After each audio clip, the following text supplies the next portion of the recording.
Hey guys, Lord here, back in with another action figure review. Today we'll be taking a look at the Marvel Legends Spider-Man Retro Series. The Rose, the son of the Kingpin himself.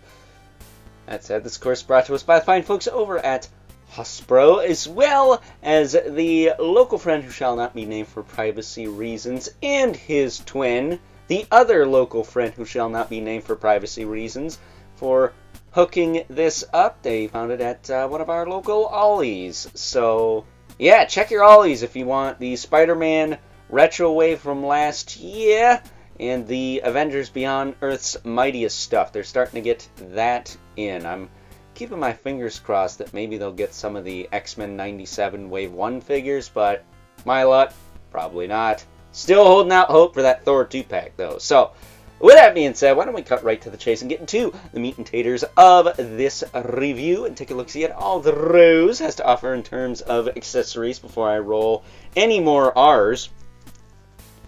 Starting off, we got a, well, I guess you could call it a pair of alternate hands, but we got a single trigger finger hand. I'm going to tell you why this is a bummer in a minute here. And a booger picking hand. It's a pointy finger hand. It's meant to hold, well, seeing if the fingers are a separate piece there. This, the Rose. His name is the Rose. It makes sense that he comes with a rose. Thinking about maybe giving this to the Uma Thurman Poison Ivy from McFarlane Toys. That's a thought.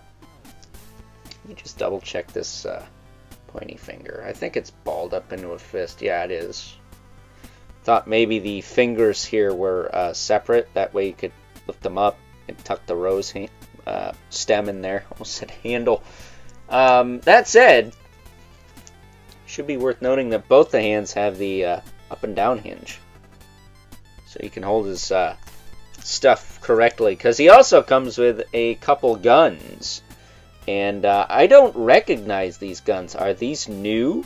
I don't know. This looks like a roided out Glock. And then this looks like some kind of automatic pistol. Because it's got the clip in there.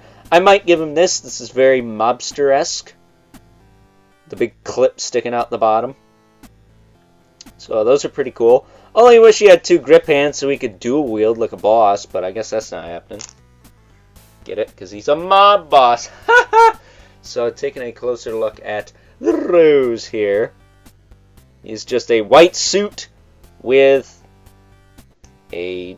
I don't want to say that's black. I think it's a dark purple, but correct me in the comments if I'm wrong. But he is the pinless suit body.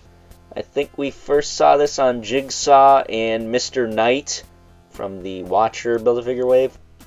Now we see it again here. Decent body. Better than the old suited body that had the pins because the ankles aren't crap. So that's nice. Probably the best figure out of the wave for me. I'm a classic Spidey fan. This guy's definitely going to fit in that collection. Him and Tarantula are literally the only two characters I wanted. And those are the two characters I got. Because the Ollies... second closest Ollies, I guess, had just those two. I think they probably only had one of each. So, there you go. But as far as articulation on this guy goes, his head will rotate. It'll look up about that far. Down. Probably it looks a little bit higher. I guess they could have given you an unmasked head, but it probably never takes it off. Shoulders will go out to the side about that far. It's a little limiting. It will rotate all the way around though. Bicep swivel goes all the way around. Not too gummy there. A little bit, but not enough for me to care. Double elbow. That works fine. Then he's got a swivel and a hinge in the wrist. Are the hands black on this dude? Because if they are, I might have a pair of trigger finger hands to put on him. I just need to know what color they is before I go digging through my parts, my extra hands and whatnot. He's got an ab crunch that goes that far back, that far forward, but the coat is going to limit you there and not really move with it. He does have a separate piece for a tie, so that's nice. The hips will kick out about that far, which I think is enough. They'll kick forward about that far. Back, not really at all. He's got a thigh cut up in there. And then he's got the double knee. That does work. This guy was nice and warm when I took him out of the package because it's been pretty warm up here in upstate New York. And I didn't have to heat anything up, so keep that in mind. He does have the ball hinge ankles, though, as well as a hinge and a rocker. And that's your lot. So pretty straightforward.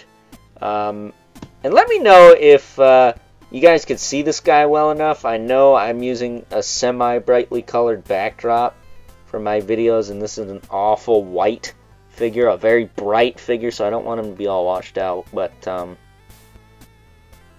we wrap this up, here's the only other figure I got from this wave, and we'll be reviewing from this wave for the foreseeable future. Maybe I'll grab Chasm if one of my local friends finds it, or if it goes on clearance elsewhere, because I wouldn't mind having Chasm, Hollow's Eve, and a comic book Goblin Queen.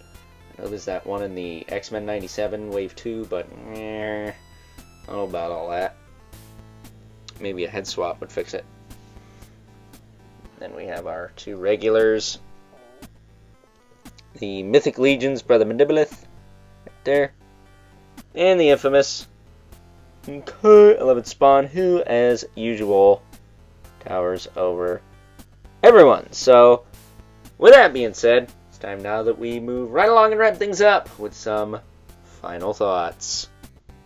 Overall, and aside from the fact that this guy does not come with a pair of trigger finger hands, the one he comes with at least has the correct hinge for holding weapons, and for the most part we get a decent spread of accessories with this figure. So I'm not sure what else the fine folks over at Hasbro could have done to make good old Rose here any better than he already is. He's a fairly basic character, and not for nothing, but I think more people care about his daddy the Kingpin than him himself. So, with that being said, I hope you guys enjoyed this review. Until next time, I'll catch you guys later.